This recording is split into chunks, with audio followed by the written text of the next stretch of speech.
आज की कहानी के दो पहलू हैं। एक मैं और आप जैसे लोग और दूसरा पुलिस। पुलिस किस तरह से रस्सी का सांप बनाती है और दूसरा पुलिस किस तरह से तिल का ताड़ बनाती है। यह आपने सुना होगा और काफ़ी दफ़ा देखा भी होगा। ऐसे बहुत सारे इस दुनिया में लोग हैं, ऐसे बहुत सारे ऐसे केसेस हैं इस दुनिया में कि लोग उस चीज़ के लिए कोर्ट कचहरी थाना पुलिस दौड़ते दौड़ते आते जाते उनका एड़ी घिस जाता है। कई सारे ऐसे लोग हैं, कई सारे ऐसे शख्स जो 20-20 साल से जेल में हैं। यहाँ तक कि बहुत सारे लोगों का तो सारा जवानी ही बीत जाता है जेल में, और तब जा कर के अंत में कोर्ट को यह पता चलता है कि वह निर्दोष है। उसके बाद कोर्ट जो है निर्दोष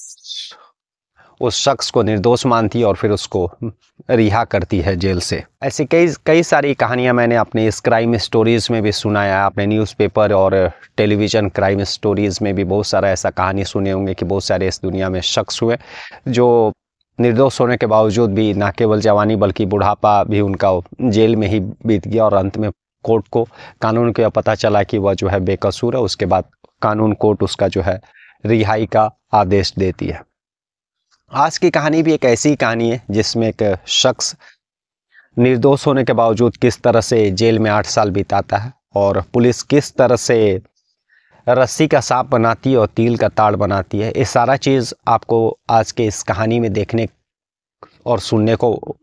पता चलेगा। और दूसरी तरफ इस कहानी में एक और भी एक ख़ास चीज़ है कि हम इस भारत देश में हर जाति हर समुदाय के लोग रहते हैं, लेकिन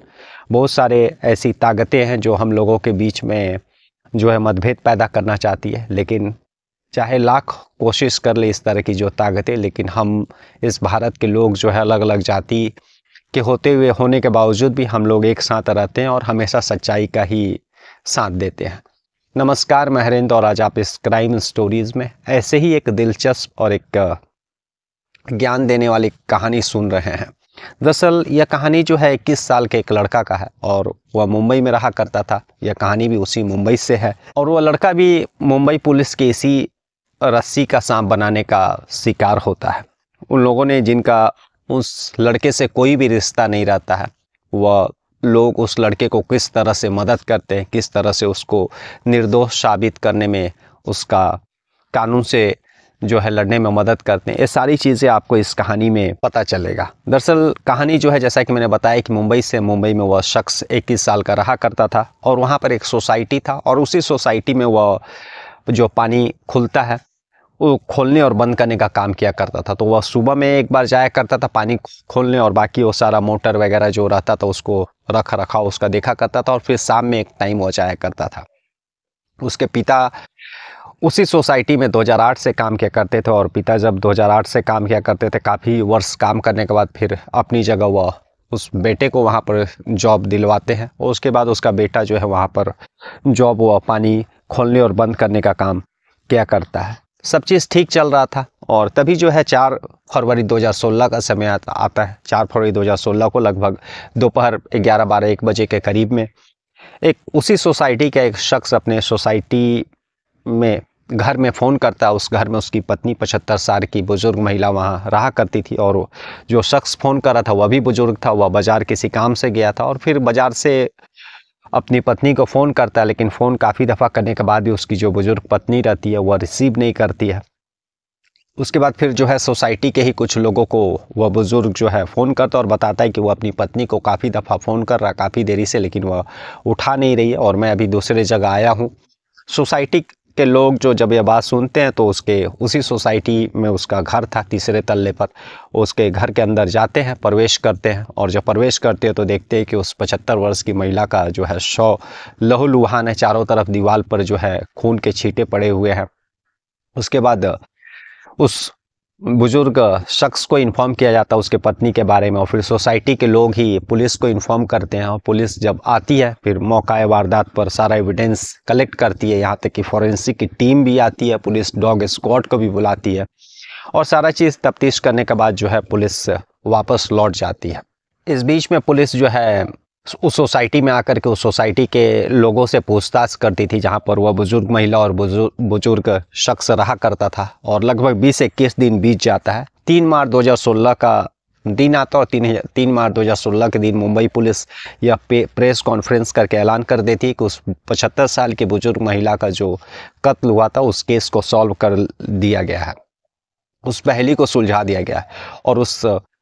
क्राइम को अंजाम देने वाला शख्स कोई और नहीं बल्कि उसी सोसाइटी में आने जाने वाला जो पानी खोलने और बंद करने के लिए सुबह शाम आया जा करता था, यानी उस सोसाइटी का मुलाजिम था। उसी शख्स 21 साल के एक लड़के ने उस 75 साल की बुजुर्ग महिला का जो है बेरहमी से कत्ल कर दिया। और सबसे बड़ा सवाल था कि आखिर एक 21 साल के एक मुलाजिम जो कि सुबह और शाम लगभग 1 या 2 घंटा के लिए आया करता था, उसका उस 75 साल की बुजुर्ग महिला से क्या दुश्मनी था। तो पता चला कि बहुत सारे सोसाइटी को लोगों ने पानी जल्दी बंद करने को लेकर के उस लड़के को डांटा, फटकार लगाया था, और जिसमें से उस बुजुर्ग महिला भी थी। तो जिसके कारण उस 21 साल के लड़के को गुस्सा आ जाता और उसने उसके घर पर जा कर के रूम में उस 75 साल की बुजुर्ग महिला का जो है कत्ल कर देता है। दरअसल वह 21 साल का जो शख्स था, जो लड़का था, वह जम्मू एंड कश्मीर का था। उसके पिता, जैसा कि मैंने आपको बताया, 2008 में काम किया करते थे और काफ़ी वर्ष काम करने के बाद उसके बाद अपनी जगह पर वो अपने बेटे को जॉब वहाँ पर लगवा देते हैं। इस तरह से सभी को लगा कि यह मामला जो है सॉल्व हो गया और जो 21 साल का मुलाजिम था उस सोसाइटी का, उसी ने उस 75 साल की बुजुर्ग महिला का कत्ल किया है। खैर, ट्रायल शुरू होता है, पुलिस चार्जशीट कोर्ट में जमा करती है और 2016 का यह केस 2019 में आ जाता है। तब तक ट्रायल चलते रहता है और 2019 में पुलिस जो इस केस में एक एडिशनल चार्ज ऐड करती है। वो एडिशनल चार्ज था कि उस 75 साल के बुजुर्ग महिला का साथ उस 21 साल के शख्स ने रेप भी किया था। रेप का क्या सबूत था? तो पुलिस उस कोर्ट में जो है पैजामा और उस पर लगा हुआ सीमन जो है दिखाती है और साथ में खून के छींटे भी दिखाती है। सोसाइटी को जब लोगों को यह पता चलता है तो थोड़ा सा अजीब लगता है, क्योंकि 2016 में कत्ल हुआ, उस समय पुलिस ना ही जो है फोरेंसिक की टीम और कहीं से भी ऐसा कुछ कानों में खबर नहीं आया था कि उस 75 साल की बुजुर्ग महिला के साथ जो है रेप भी हुआ था। तो और 3 साल के बाद अचानक पुलिस जो है एडिशनल चार्जेस उस पर लगाती है।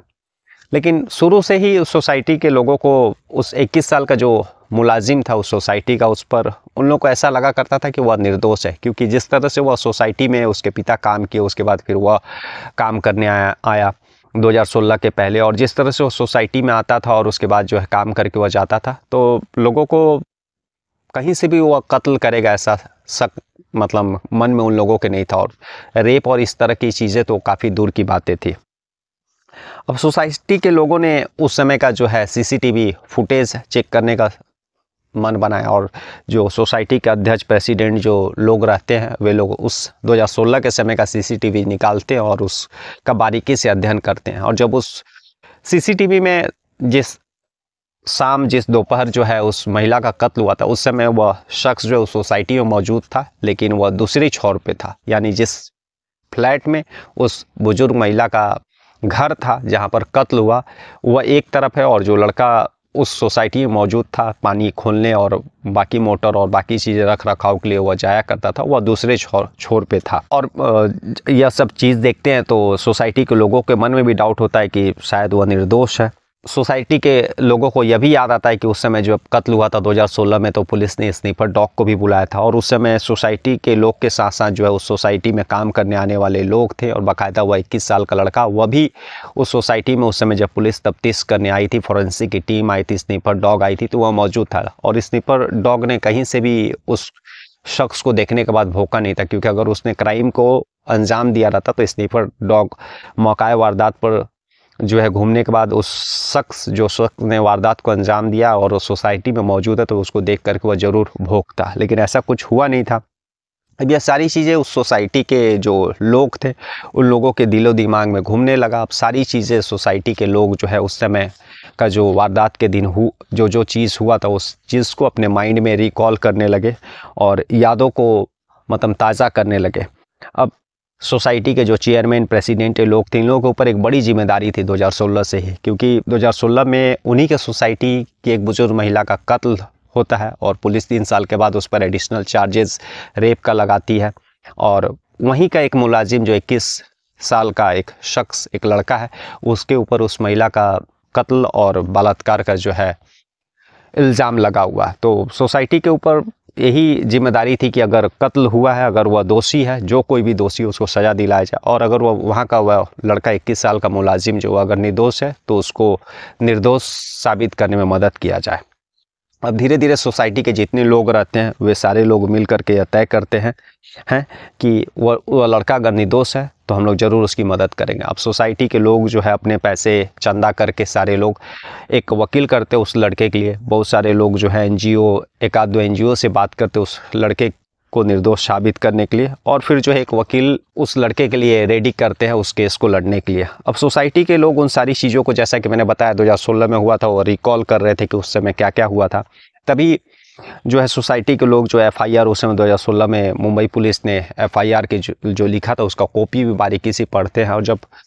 जो सोसाइटी के प्रेसिडेंट और बाकी जो महत्वपूर्ण लोग रहते हैं वे लोग जो FIR की कॉपी पढ़ते हैं, तब उन लोगों का एहसास होता है कि यह पुलिस यहाँ क्या कर रही है। क्योंकि जब कत्ल 2016 में 4 फरवरी को हुआ था, और उसके बाद कई दफ़ा सोसाइटी के प्रेसिडेंट और बाकी अध्यक्ष और ये लोग शख्स लोग जो है केस का अपडेट लेने के लिए कई दफ़ा पुलिस स्टेशन गए थे, और जब वो पुलिस स्टेशन कई दफ़ा गए थे तो वह जो 21 साल का लड़का था वह लगातार उसी पुलिस स्टेशन के लॉकअप में दिख रहा था। और जब वे लोग पूछे थे तो यही बताया गया था, पुलिस वाले बता रहे थे कि जो है यही मुलजिम है और इससे हम लोग भाग जाएगा, इसीलिए हम लोग इसको पकड़ करके रखे हैं। लेकिन पुलिस जो है जो FIR रिपोर्ट दर्ज की थी, जो चार्जशीट कोर्ट में जमा की थी, उसमें जो है 3 मार्च 2016 का दिखाती है कि 3 मार्च 2016 को पुलिस जो उस लड़के को दूसरे जगह से गिरफ्तार की थी, वह जो सोसाइटी वह इलाका छोड़ करके दूसरे जगह चल गया था। जब ये सारी चीज़ें सोसाइटी के लोगों के सामने एक एक परत दर परत जब खुलने लगे तो सोसाइटी के लोगों को यह एकदम कंफर्म हो गया कि पुलिस जो है इस केस में उस लड़के को फंसा रही है। सोसाइटी के लोग जब सारे चीज़ को रिकॉल करते हैं, सारे चीज़ CCTV कैमराज, FIR कॉपी और सारे चीज़ पढ़ते हैं, तो उन लोगों को कंफर्म हो जाता है कि पुलिस कुछ ना कुछ इस केस में छिपा रही है और उस लड़के को रस्सी का सांप बना रही है। कोर्ट में जब ट्रायल के समय सोसाइटी के लोगों जो लोग रहते 3-4 लोग, वे लोग बयान भी देते हैं कि जब FIR मतलब जब वारदात 4 फरवरी को हुआ था 2016 को, उसके बाद कई दफ़ा वे लोग थाना गए थे तो उस लड़के को वहीं देखे थे, लेकिन पुलिस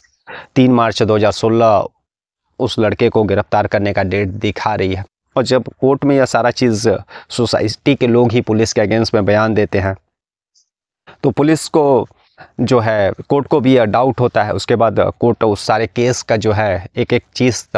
को ठीक से पढ़ती है, और तब यह पता चलता है कि जो 3 साल के बाद जो है रेप का चार्जेस, एडिशनल चार्जेस पुलिस ने लगाया हुआ किस बेसिस पर, तो पता चलता है कि पहचाना जो लड़के का पैजामा था उस पर सीमन दिखा करके पुलिस ने उस पर एडिशनल चार्जेस लगाई है। अब कोर्ट जो है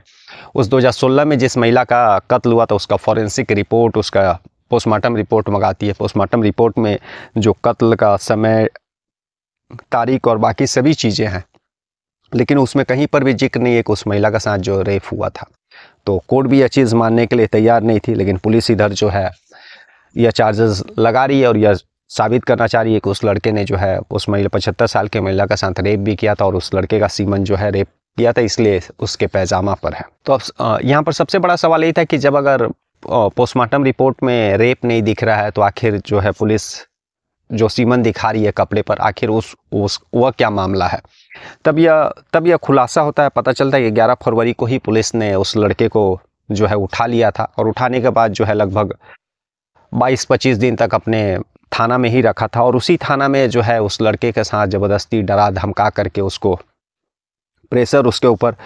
बनाती है और उसको मास्टरबेट करने के लिए कहती है, और मास्टरबेट जब वो लड़का करता है तो उसका सीमन जो उसके पैजामा पर आ जाता है, और पुलिस जो उसी पैजामे को जो है कोर्ट में जमा करती है कि लड़के ने वो जो है रेप किया था और यह उसका पैजामा में लगा हुआ सीमन है। दरअसल पुलिस के समय इस केस को सॉल्व करने का उस समय काफ़ी प्रेशर था। पुलिस भी सोची कि एक मुंबई का एक हाई प्रोफाइल सोसाइटी है और यह केस जो है अगर हम लोग सॉल्व कर लेंगे तो एक तरफ नाम भी होगा, दूसरा तरफ इनाम भी मिलेगा कि एक तरफ 21 साल का एक लड़का बुजुर्ग 75 साल की बुजुर्ग महिला के साथ रेप किया और उसके बाद पुलिस ने उसको धर दबोचा और सारा ही जो है इस कांड का 22-25 दिन के अंदर जो है उद्भेदन कर दिया। तो चारों तरफ से तारीफ़ें होगी, इनाम जो मिलेगा वो अलग। तो पुलिस ने अपने उस प्रेशर और उससे इनाम के लालच और जो है प्रमोशन के चक्कर में एक लड़के को रस्सी का सांप बनाया और किस तरह से उसने जो है उसको मास्टरबेट कराया और उसी का सीमन जो है रेप के लिए उसको रेप का केस साबित करने के लिए रेप का चार्ज साबित करने के लिए कोर्ट में जो है शामिल कर देती है। जब कोर्ट में यह सारा चीज़ ट्रायल चल रहा था तो उस लड़के ने सारा कुछ कोर्ट के सामने रखा और सोसाइटी के लोगों ने भी जब पुलिस के अगेंस्ट में बयान दिया तब यह साबित हो कोर्ट ने भी यह माना कि जो है पुलिस ने जो है उस लड़के के साथ गलत किया है। और ठीक 8 साल के बाद जो है उस लड़के को नवंबर 2023 में रिहा करती है और पुलिस को जो है उस समय ज़बरदस्त फटकार लगाती है कि जिस तरह से उसने उस लड़के को बेगुनाह होते हुए भी फंसाया और किस तरह से जो है सबूत जो है झूठा सबूत बनाया गया। उस सोसाइटी के लोग जो है काबिल तारीफ़ है, जहाँ पर उन्हीं के सोसाइटी के एक 75 साल की बुजुर्ग महिला का जो है कत्ल हुआ था और वहीं के एक मुलाजिम को पुलिस ने जो है झूठे केस में फंसाया। अगर वो चाहते तो उस लड़के से क्या रिश्ता था उन लोगों का, जो बस 2-3 घंटा के लिए मुलाजिम था उन लोगों का। लेकिन जब सोसाइटी को लोगों को लगा कि नहीं वो लड़का निर्दोष है तो सारे सोसाइटी के लोग एक हो गए और फिर जो है सारी चीज़ों को वे लोग खुद तफ्तीश किए, खुद FIR कॉपी और CCTV जब वे लोग फुटेज देखे तो कंफर्म हो गया कि पुलिस इस केस में जो है गेम खेल रही है। और फिर वही सोसाइटी के लोग जो है कोर्ट में पुलिस के अगेंस्ट में बयान देते हैं और बाकायदा उस लड़के को का जो है केस लड़ने के लिए वकील और NGO से संपर्क करते हैं और फिर अंत में जो है उसको नवंबर 2023 में कोर्ट जो है रिहा कर देता है। दूसरा पहलू इस कहानी का यह भी है कि उस महिला का जो 2016 में जो कत्ल हुआ था उसका केस सॉल्व नहीं हुआ, क्योंकि नवंबर 2023 तक यानी लगभग 7-8 साल तक तो पुलिस उसी रस्सी का सांप बनाने में बिजी रही। तो उस सांप बनाने का बिजी में, उस झूठा सबूत इकट्ठा करने का बिजी में उस शख्स को जो है गुनाहगार साबित करने में जो असली सबूत, असली कातिल जो रहता है वह पुलिस भूल ही जाती है एक तरह से। तो आज भी उस 75 साल के बुजुर्ग महिला का जो कत्ल जिस मुंबई को सोसाइटी में होता है आज भी अनसॉल्व केसों में रजिस्टर। कल हम लोग फिर ऐसी किसी कहानी के साथ मिलेंगे, तब तक के लिए नमस्कार, जय हिंद, जय भारत।